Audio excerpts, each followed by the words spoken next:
représente l'OptiSensor, qui a été primé médaille d'or au CIMA 2022. Le concept de cette innovation, c'est d'être capable de mesurer en instantané la quantité de ce qu'on appelle du NPK, mais l'azote, le phosphore, le potassium, et on va un petit peu plus loin en allant jusqu'au carbone et à la matière sèche du produit qu'on a dans la caisse. Donc, comme vous pouvez le voir, on simule le côté d'un épandeur. Il y a une partie de tout ce qui est boîtier électronique qui est à l'extérieur de la caisse, et à l'intérieur, on retrouve une cellule qui va venir mesurer la matière.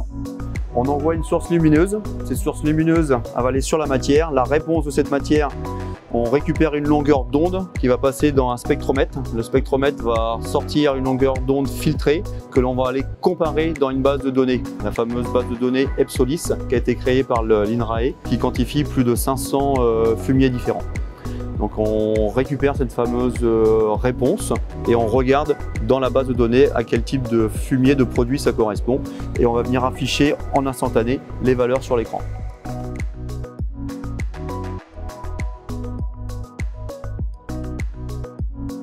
La matière va arriver, passe devant le capteur et instantanément on détermine les valeurs que l'on peut avoir en azote ammoniacal, en azote organique.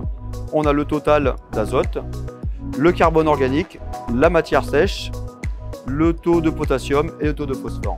La prochaine étape, c'est de ne pas simplement avoir une valeur en instantané, mais de la traiter et de l'utiliser dans notre interface homme-machine, c'est-à-dire dans l'écran du tracteur ou dans le système Isobus par exemple, et d'être capable de piloter le système en unité d'azote par exemple, et ne plus l'utiliser simplement en tant que tonne par hectare.